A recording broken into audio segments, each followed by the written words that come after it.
Nosotros continuamos con nuestro acercamiento al libro de Gálatas y es donde vamos a comenzar en esta mañana desde el capítulo 3, verso 26 hasta el verso 7 del capítulo 4.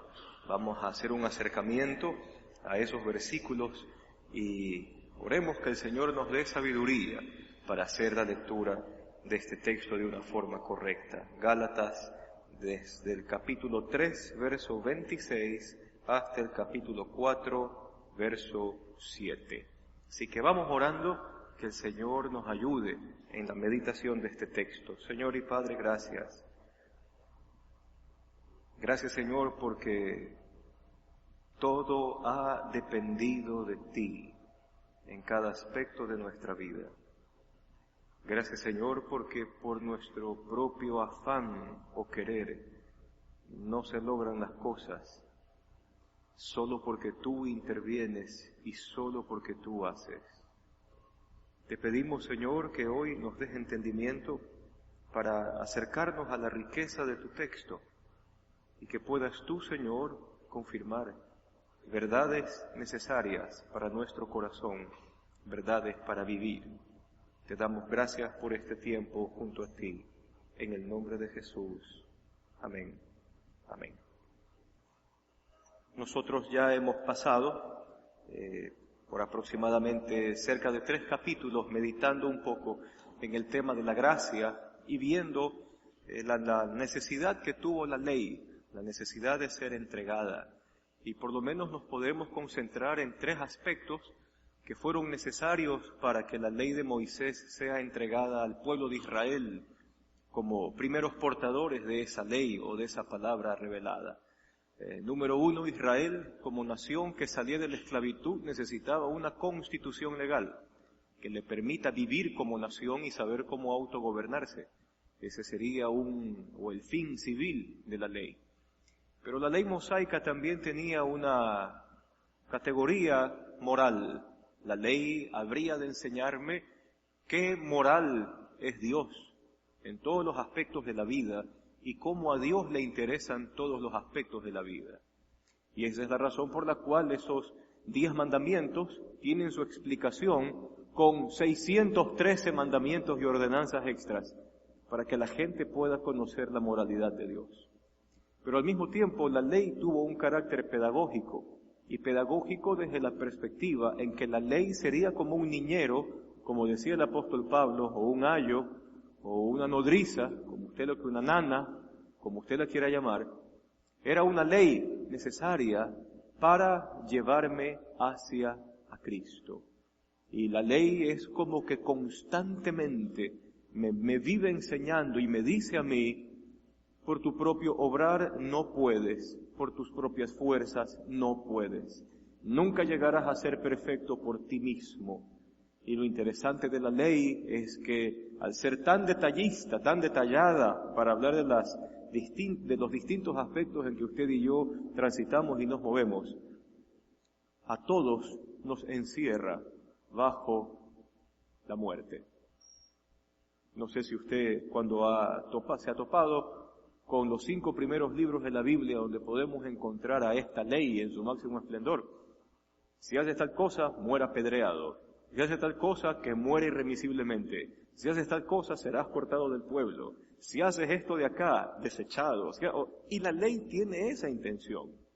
Y sirve como un niñero para recordarnos constantemente que no podemos bajo nuestras propias fuerzas, ni tampoco por nuestras propias reglas que quisiéramos agregar. En todo caso, Pablo ha armado todo un caso a favor de ser hijo de Dios por la obra de la cruz, de tal forma que la vida que hoy vivimos, nosotros no la debemos ya a tener algún tipo de lista de sís y de nos, de cosas permitidas o cosas prohibidas para hacer. Antes bien, hoy nuestra vida se dicta por una relación. ¿Cuál relación? Está bien, es mi relación con Dios, pero Pablo tuvo a bien llevarnos a nosotros a pensar de que esta relación con Dios se gestó por el crucificado. Y cuando usted y yo estamos frente a la cruz de Cristo, No existe argumento que pueda pararse enfrente de la cruz. Todos nuestros argumentos caen uno a uno y a pedazos. Y cuando usted y yo llegamos a comprender la magnitud, o por lo menos acercarnos a comprender la magnitud de la gracia de Dios, pecar ya se convierte en un asunto que, como afecta mi relación con alguien que me ama tanto, eso ya no está en mi lista de prioridades en la vida. Se hace mucho más fácil vivir la vida de Dios cuando la motivación es una relación que Cristo la ganó en el Calvario y no necesariamente un libro donde hayan reglas de qué sí y de qué no. Es mejor vivir bajo una relación. Lo otro sería alguna clase de esclavitud. Con esto como introducción, el verso 26, para ir terminando este capítulo 3, dice así: todos ustedes son hijos de Dios y hay un por medio o un mediante. ¿Y qué es lo que dice allí? Mediante la fe, la confianza, la fidelidad hacia el crucificado, que ya Pablo ha venido explicando versículos atrás. Son hijos de Dios mediante la fe en Cristo Jesús. Bueno, la categoría es interesante. ¿Por qué? Porque pueden existir quizás argumentos, y eso es parte también de nuestro argot popular, ¿no? Usted conversa con alguien, entonces alguien dice, sí, pero es que todos somos hijos de Dios. Ok, vamos a ir con calma con esa declaración. Toda la humanidad, si quiere verla así, es hija de Dios por creación, porque Dios diseñó a la raza humana. Pero, para disfrutar la salvación, la redención, la vida que Él nos da por medio de su Espíritu, no es suficiente esa paternidad por creación. Necesito ser abrazado por el sacrificio de Cristo Jesús. Entonces, si quiere verlo así, la plenitud de ser hijo de Dios, usted y yo la recibimos, la experimentamos, la vivimos, como dice el texto, mediante la fe en Cristo Jesús. Y eso me hace a mí un hijo de Dios integral, completo, porque ahora es Cristo, el crucificado, el que ha resucitado, el que le da vida a mi vida. Si nos hacemos entender. Esto solamente para que quede claro, una paternidad por creación no es suficiente para salvación. La salvación, la nueva naturaleza que Dios ha diseñado en nosotros, solo se lleva a cabo mediante la fe en Cristo Jesús y nada más. ¿Vamos bien? Entonces Pablo, dejando claro en este asunto, dice, porque todos los que han sido bautizados en Cristo se han revestido de Cristo. Y entonces, versículos anteriores, Pablo a nosotros nos hizo pensar, muy bien, en tu relación con el Señor, tú tienes que estar constantemente ubicándote frente a la cruz. Yo voy a hacer algo, ¿dónde me ubico? En la cruz de Cristo. A ver qué tan fuertes son mis argumentos para vivir frente a la cruz. Si estoy maquinando, urdiendo algo en la cabeza, ¿delante de quién voy a poner mis pensamientos? Voy a ponerlos delante de la cruz de Cristo, a ver si es que mis pensamientos son acordes a ese sacrificio. Ahora Pablo llega a un escalón más arriba.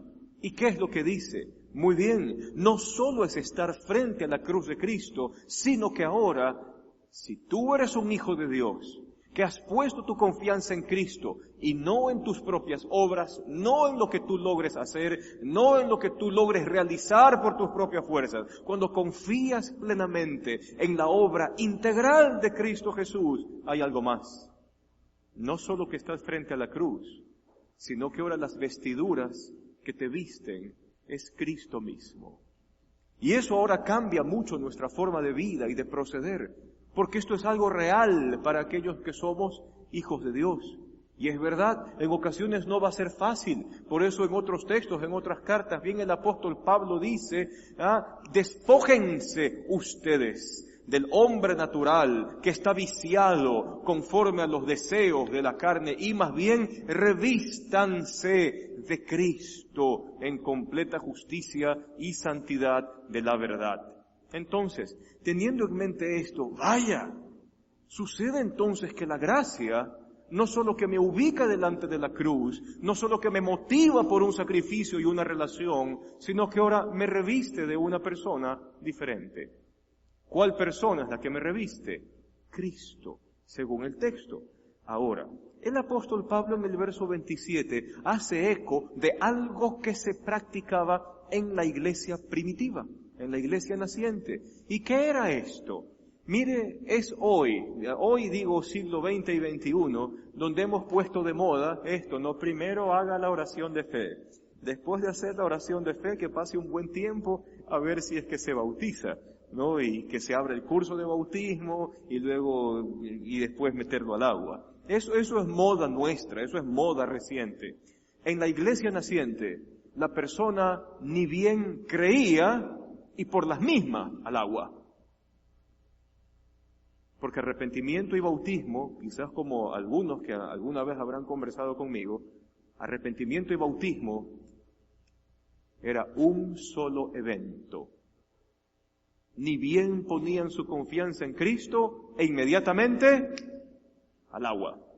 Así que para el apóstol Pablo hablar de bautizo bien también puede evocar el momento en que usted y yo nos arrepentimos y nos volvimos al Señor.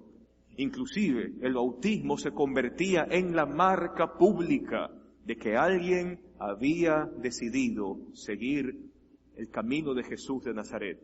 Si nos hacemos entender. No, más allá de la marca de identificación con Cristo, el bautismo también se convertía en una señal de pertenencia. La comunidad de la iglesia abrazaba a este nuevo creyente y se iba a encargar de este nuevo creyente para que desarrolle su madurez en su relación con Cristo Jesús. En todo caso, Pablo habla a todos los que han sido bautizados, o sea, se han entregado al Señor, han puesto su confianza en el Señor, han mostrado este deseo de seguir a Cristo por el bautismo, se han revestido de Cristo. Y ahora luego en el verso 28, Pablo allí ya lo perdimos. Se fue de largo Pablo. ¿Por qué en el verso 28 se va de largo? Porque el verso 28 es un verso que destruye las estructuras sociales que nosotros creamos, o las estratificaciones sociales que nosotros creamos. ¿Por qué? Porque la iglesia, aunque usted no lo crea, es la gran estrategia de Dios. La gran estrategia de Dios no es que algún día, quién sabe si acontezca, lleguemos a tener funcionarios públicos cristianos. No, esa no es la solución. La solución es la iglesia, es la comunidad. Porque gobiernos pueden subir y bajar y la iglesia sigue en pie. Imperios suben y bajan y la iglesia sigue en pie. La iglesia es la gran estrategia de Dios. Y en esta gran estrategia de Dios, la iglesia vive una realidad que no es igual a como la gente que no conoce al Señor la experimenta. Y en el verso 28, Pablo comienza a tocar estructuras sociales que eran casi que interpretadas como algo dado, algo de hecho, algo aceptado por todos. Y entonces comienza Pablo diciendo, en esta nueva comunidad, en esta comunidad de los redimidos, de los que son hijos de Dios por la cruz de Cristo, no hay ni judío ni gentil. No hay preferencia o barrera religiosa que impida que alguien forme parte de esta comunidad. Si algún día tenemos algún visitante musulmán, la otra vez conversábamos de tener al líder de las células de ISIS para Latinoamérica, y lo tenemos aquí algún día en la San Borondón. No existe barrera que impida que ese individuo se acerque a Cristo, y si se acerca a Cristo, la iglesia lo abraza. No hay barrera religiosa por ese lado. No hay judío ni griego. Inclusive hablar de esta diferencia racial entre los judíos y los no judíos, hablaría inclusive de que la iglesia es el lugar donde la xenofobia no se lleva a cabo. Porque tú eres de tal raza. Porque tú tienes el color de piel de esta forma. Porque tú procedes de esta parte del mundo. Inclusive las cosas xenófobas dentro de la iglesia no se experimentan porque la iglesia se convierte en la sociedad donde todos han reconocido su necesidad de Dios y dependen del sacrificio de la cruz para seguir adelante. No hay barrera religiosa que impida que alguno venga, no existe barrera racial e inclusive hablar de estas categorías de judíos y de gentiles de la misma forma llevarían a sentidos de superioridad. El judío se sentía superior que el gentil porque el judío decía yo adoro a un solo Dios. Y el gentil se sentía superior delante de los judíos porque el gentil decía nosotros contemplamos a nuestros dioses y ustedes no tienen estatuas. Y eso era una pelea de siglos a niveles internos. Y ahora Pablo, ¿qué es lo que dice? En la iglesia de Cristo ya no hay judío, ya no hay griego. Es una nueva clase de humanidad. Siguiente punto. Ya no hay esclavo ni libre. Y esa siguiente categoría es súper interesante. ¿Sabe por qué? Porque eso tiene que ver con lo que nosotros usamos para valorar de que un individuo sea un alguien. Le pongo como ejemplo algo que puede salir dentro de sus conversaciones. Usted está hablando de alguien y usted dice que ese alguien, es que esta persona es un don nadie. Ok. Dígame usted entonces, ¿qué tiene que hacer esa persona para convertirse en un don alguien? Y si alguna vez usted y yo hemos pensado así, parece que aún esta categoría de esclavos y libres aún están metidas en las raíces de nuestro propio corazón. Un esclavo era considerado una herramienta de trabajo que hablaba, ni siquiera era una persona. Para poder ganar su libertad, tenía que matarse trabajando casi que toda la vida y un día recoger la cantidad de dinero necesaria y entregársela al amo. Y a ver si es que el amo preciaba esa cantidad de dinero como el valor propio para poderle entregar la libertad y darle su certificado de liberto, que era lo que se estilaba en el siglo I. Y probablemente, si es que alguno de los pocos esclavos que lograban ser libertos, la sociedad lo trataba con un estigma. Es que este fue esclavo y ahora es un liberto. Para nosotros, aun cuando la esclavitud sigue en pie en medio de nuestra sociedad, pero para nosotros, la iglesia, ya no existe tal categoría de que alguien tiene que hacer algo para convertirse en un don alguien, o que de un don nadie se pueda convertir en este famoso don alguien. ¿Quién es usted? ¿Quién soy yo? Y no importa cuál haya sido su trasfondo, la ley hizo un buen trabajo. ¿Cuál fue el buen trabajo que hizo la ley? Cortó por igual a todos los estratos de la sociedad. ¿Y qué dijo la ley? La paga del pecado es muerte. Todos están condenados. No hay forma en que te salves por ti mismo. Nadie es un don alguien delante de la ley. Todos son unos don nadies delante de la ley. Ese fue el buen trabajo que hizo la ley. Y nos presenta a Cristo como el niñero que nos lleva hacia la madurez. Y entonces, el que se cree judío, utilizando los términos que usa Pablo aquí, el que se cree judío, ya no va a decir, que yo soy judío. El griego de la época no va a decir, es que yo vengo de la familia de los griegos, de así, asado de los Ptolomeos. Ni tampoco puede decir el amo, es que yo soy el amo de una familia de abolengo, de los patricios que fundaron la nación y la república allá 500 años antes de Cristo. Nada de eso sirve. Y de la misma forma, aquellos que la sociedad consideraría unos don nadies, de la misma forma son recibidos por la misma gracia. No hay judío, no hay griego, no hay esclavo, no hay libre.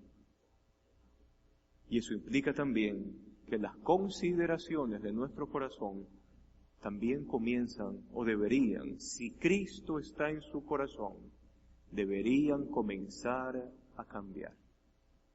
Porque ahora es la gracia la que nos permite contemplar las cosas como son. La siguiente es fuerte.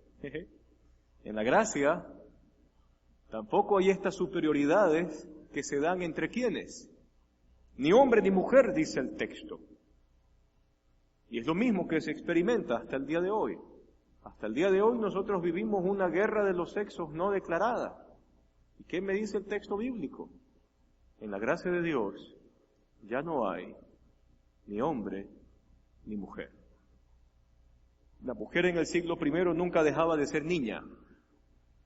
Cuando el hombre le pedía la mano al padre de la novia, literalmente el término mano o manus en aquel entonces implicaba de que ahora el marido tenía la patria potestad sobre la mujer. Eso implicaba que la mujer seguiría siendo una niña y ahora estaba bajo la tutela del marido.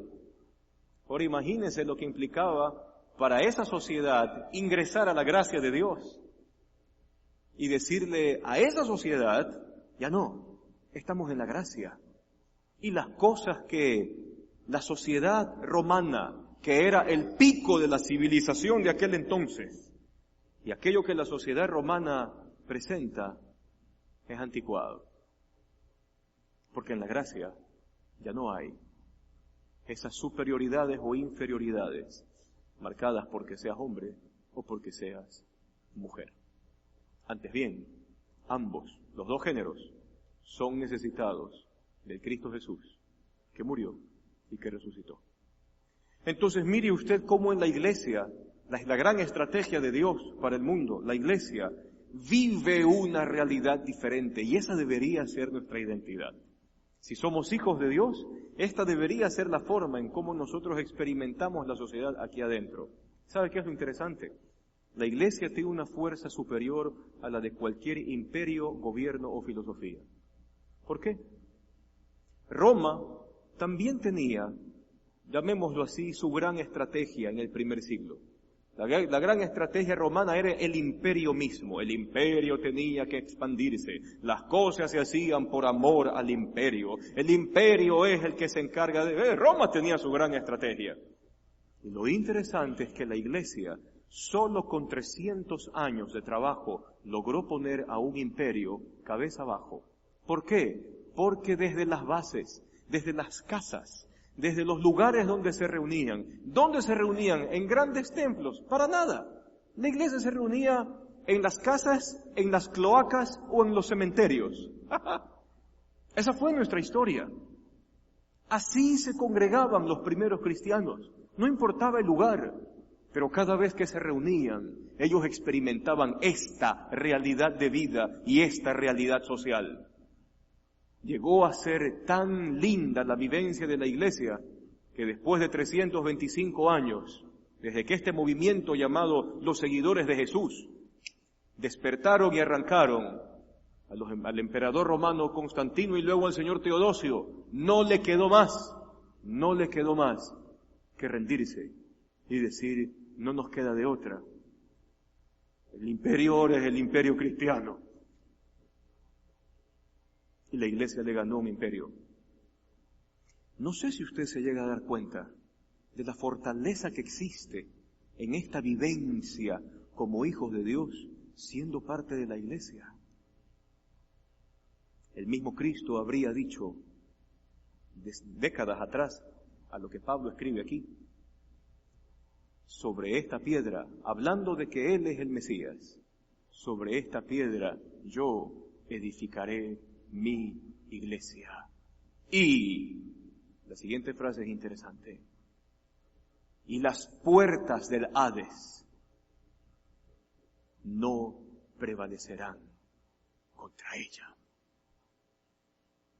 Y eso fue una declaración fuerte. Y sigue siendo una declaración fuerte. Entonces, mire usted cómo esta nueva naturaleza en Cristo, cuando se vive en comunidad, tiene una fortaleza tal que no hay imperio y no hay filosofía que pueda en contra de esta. ¿Qué más dice el texto? Hombre ni mujer, y qué lindo aterrizaje que hace Pablo en el verso 28, sino que todos ustedes son uno solo en Cristo Jesús. Y eso habría sido una locura en aquel entonces. Libertos y esclavos, uno, hombres y mujeres bajo la misma, llamemos así, la misma regla, bajo la misma norma, bajo el mismo techo, judíos y griegos bajo la misma experiencia espiritual, si quiere llamarlo así. Sí, todos los que han puesto su confianza en Cristo Jesús, en su sacrificio, son uno. Y la unidad de la iglesia se gesta desde allí. Y si ustedes pertenecen a Cristo, son la descendencia de Abraham y son herederos, herederos de la promesa, herederos según la promesa. ¿Herederos de qué? Pablo nos manda a recordar un poco el tema de Abraham y acuérdese que en este desarrollo histórico que se da desde la época de Abraham, por lo menos, ¿no? Las promesas a Abraham van aumentando cada vez más de volumen. Y entonces la primero es, mira Abraham, deja tu tierra y deja tu parentela. ¿Y ahí cuál es la promesa? A la tierra que yo te mostraré. Y ese Abraham anduvo caminando por toda Mesopotamia, allí recorriendo y todo.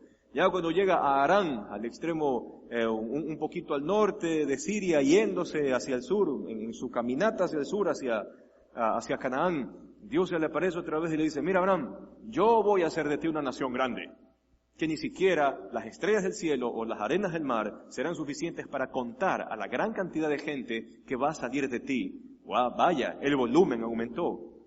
Luego, la promesa se hace mucho más fuerte. Y Abraham le dice, mira Abraham, voy a bendecir al que te bendiga, maldeciré al que te maldiga. Una forma de aquel entonces decir, voy a estar contigo en todas las que te toque atravesar. Muy bien. ¿Y qué más dice la promesa? Y en ti van a ser benditas todas las familias de la tierra.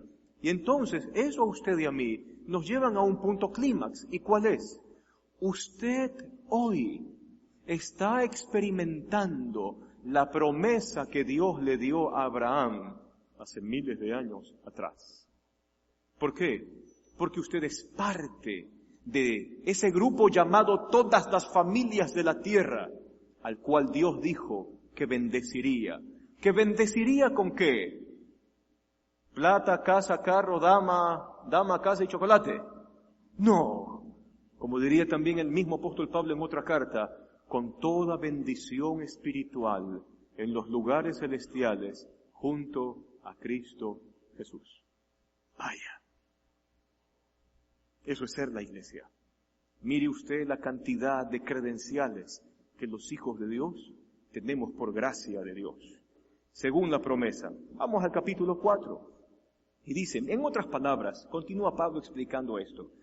Mientras el heredero es menor de edad, en nada se diferencia de un esclavo, a pesar de ser dueño de todo, y al contrario, está bajo el cuidado de tutores y administradores hasta la fecha fijada por su padre. Pablo usa esto como una analogía propiamente. Así también nosotros, cuando éramos menores, estábamos esclavizados por los principios de este mundo. Pero cuando se cumplió el tiempo, cuando se cumplió el plazo fijado por el Padre, ¿qué dice el texto? Dios envió a su Hijo, nacido de mujer, nacido bajo la ley. Cristo se hizo hombre. De alguna forma estas palabras expresan esto. Para rescatar ¿a quiénes? A todos nosotros, que fuimos encerrados en un solo conjunto. ¿Qué era lo que determinaba la ley para todo este conjunto? Muera irremisiblemente. Esos textos del Antiguo Testamento son chéveres. Para rescatar a los que están bajo la ley, a fin de que fuéramos adoptados como hijos. Y ahora, esto es muy interesante, porque por lo menos la palabrita adopción en el siglo I tenía un significado muy fuerte. Quizás más fuerte, que ya con nosotros se ha perdido mucho el sentido de lo que la palabra bien significaba en el siglo I. Pensemos que usted en el siglo I era una familia pudiente, muy pudiente, increíblemente pudiente. Y de repente usted se hacía amiguito, o quizás algún joven que era un artesano, trabajaba para su casa. Entonces ese chico estaba allí, trabajaba y usted le pagaba a usted y todo. Era costumbre de algunas familias, muy pocas. También habían cuestiones políticas, pero ok. En que la familia decidía, o el padre de familia decidía, ¿qué tal si lo adoptamos? Y lo hacemos parte de nuestra familia. Es un buen chico, trabaja bien. Adoptémoslo. Y pensemos que ese chico haya estado trabajando porque tenía una deuda terrible, porque tenía lo perseguían, era una cosa muy, muy complicada la vida de este chico.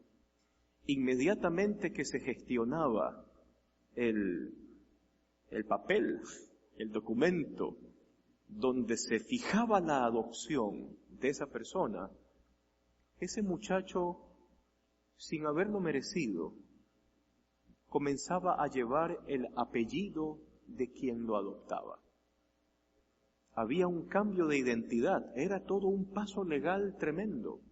Las deudas, ya sean monetarias, cualquier clase, que había tenido quedaban anuladas por efecto de la adopción.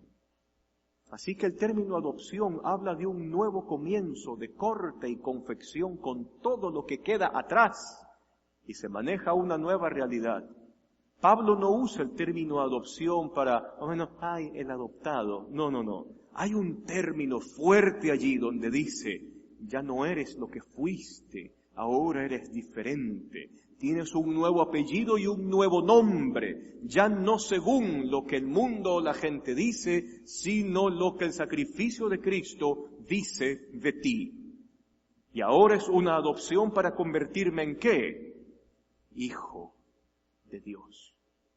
Y aquí viene algo interesante, y quizás es la parte más hermosa de todo este bloque de texto que hemos conversado en esta mañana.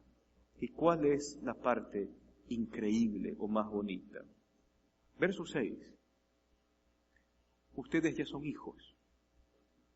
Si has puesto tu confianza en Cristo, ya eres hijo. Ya tienes un vínculo que no se rompe. Y le cuento algo. Hablando del papel de los adoptados. Si por algún motivo al padre se le cruzaban los cables y las neuronas, y de esas cosas de la vida después de 2 años de haber adoptado a este muchacho, se le antojaba decir, por gusto te adopté, ya no quiero que seas mi hijo adoptado. Eso no se podía romper legalmente. Era un asunto que marcaba una relación de por vida. No sé si podemos contemplar la fortaleza del término. Y entonces Pablo dice con seguridad, y es la seguridad de esta mañana, ustedes, si han puesto su confianza en Cristo de esta forma, ustedes ya son hijos de Dios. Ya lo son, hijos de Dios. Y continuó Pablo, ¿y ahora qué acontece? Ahora que son hijos, Dios ha enviado a sus corazones, ¿a quién? ¿Qué dice el texto? Sí me está siguiendo. Estamos en el verso 6 del capítulo 4. Dios ha enviado a nuestros corazones, ¿a quién? Al Espíritu de su Hijo, el Espíritu Santo. Y esto es interesante. Es muy interesante. ¿Por qué? Porque una cosa es que usted entienda, Cristo murió por nosotros, Cristo se entregó en nuestro sacrificio, Cristo ocupó nuestro lugar, Cristo nos justificó, Cristo nos perdonó. Y son cosas que quizás nosotros podemos saber. Pero sucede que aquí Pablo se pone tierno en su carta y dice, Dios ha enviado su Espíritu, ¿a dónde? A nuestros corazones. Y el corazón, la famosa palabrita griega, cardias, término corazón, hablará del asiento de nuestras emociones, de nuestros sentimientos, de toda esa parte subjetiva. Y aquí viene algo lindo. ¿Quién me hace sentir hijo? El Espíritu Santo de Dios me hace sentir hijo. Y le puedo sugerir algo. En ocasiones, cuando usted y yo atravesamos los avatares de la vida y cometemos el gran error de pensar que como nos trata la vida así nos trata Dios. Y eso quizás es el peor error que podamos cometer. Cristo dijo, y eso fue muy claro con él, en el mundo tendréis aflicción. Pare de contar, la vida es injusta. La vida que nos toca experimentar en el mundo es complicada, pero Dios no es así. Y tenemos que saber hacer esa división en nuestra mente y en nuestro corazón. Dios no es así. Pero en todo caso, cuando estamos atravesando esos avatares, esos golpes duros que nos da la vida, terribles, quiebras, pérdidas personales, familiares, depresiones, tristezas, amarguras, decepciones. A veces no nos sentimos tan hijos de Dios en momentos así. Y Pablo nos dice algo. Es el Espíritu de Dios que se encarga de hacerle sentir a mi corazón que soy su hijo. Y puedo orar. Y entonces mi oración se convierte en el momento de mi vida donde yo le digo al Señor, mira Señor, estoy experimentando esta cosa que no me deja dormir y que me está generando una gran colitis en el intestino. Ya no puedo más con mi vida. Señor, que tu Espíritu le haga sentir a mi corazón la protección y la seguridad que me da saberme tu hijo. ¿Y sabe algo? Dios que conoce el corazón responde.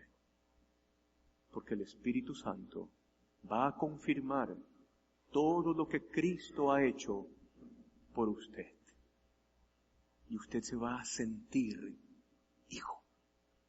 Y es chévere esto porque yo creo que Pablo tuvo que haberse aprendido de memoria la parábola del padre, debería ser el padre pródigo en vez del hijo pródigo. Porque hay algo interesante en esa parábola. Dice allá la parábola en Lucas, si usted lee, estaba ahí por Lucas 15, más o menos. Cuando usted lee la parábola del hijo pródigo, usted ya está en la escena donde el hijo pródigo vuelve en sí.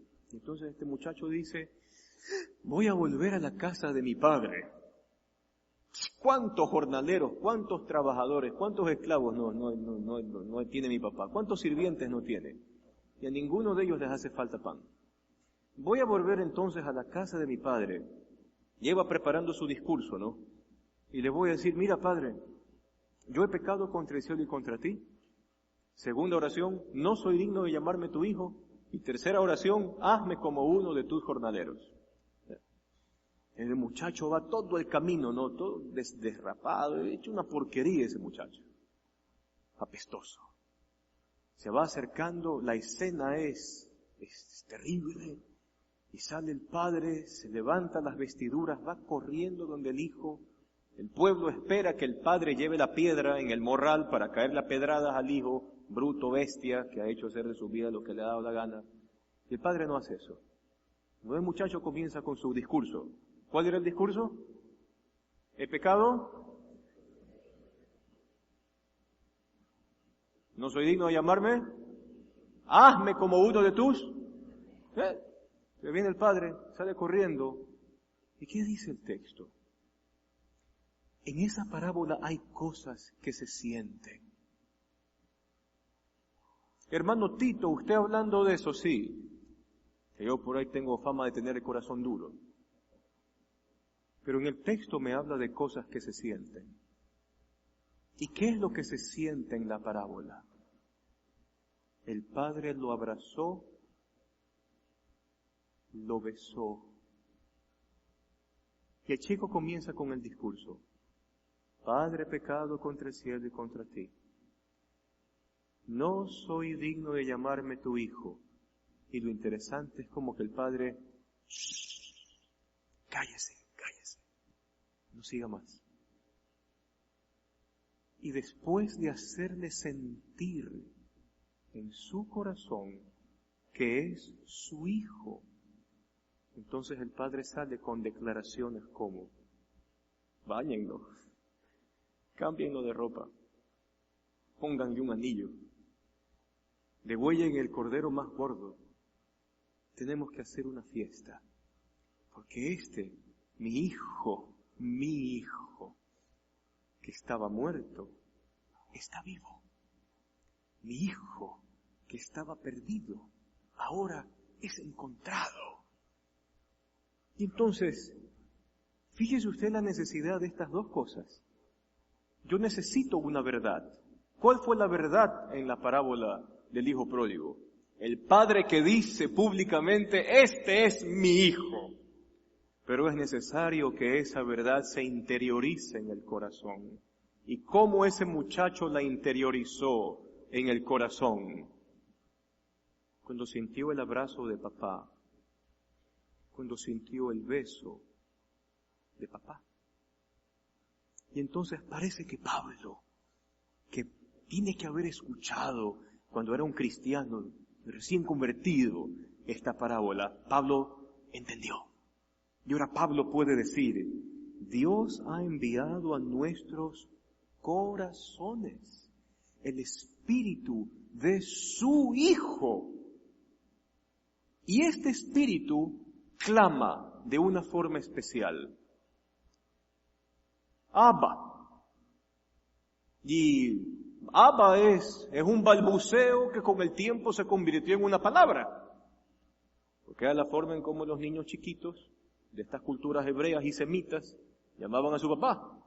Un bebito de así, 2 años, 3 años, cuando está comenzando a balbucear, bueno, ya yo sé, usted aprendió a hablar al año, ya, usted es especial y usted es diferente. Ya. Abba. Papá, papi, algo así. Y entonces parece que el Espíritu de Dios se encarga que mi corazón tenga la plena seguridad de que Dios es mi papito querido. Así de fuerte es la gracia de Dios. Abba, Padre.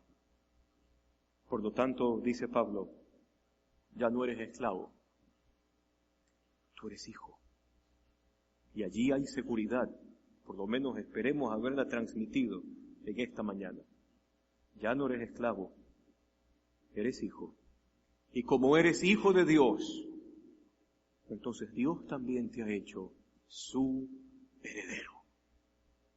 Heredero de la vida eterna, heredero de las promesas de Dios para nuestras vidas, heredero para saber vivir esta nueva humanidad que Dios ha preparado para aquellos que le aman y que le siguen y que creen en Él. ¿Qué le parece? Espero que de aquí en adelante su oración tenga un ingrediente más, especialmente cuando atravesemos esas partes de la vida que no nos hacen sentir tan bien hijos de Dios.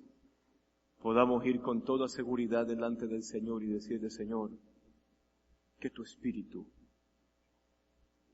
abrace y bese nuestro corazón, diciéndonos al mismo tiempo, este es mi Hijo, tú eres mi Hijo.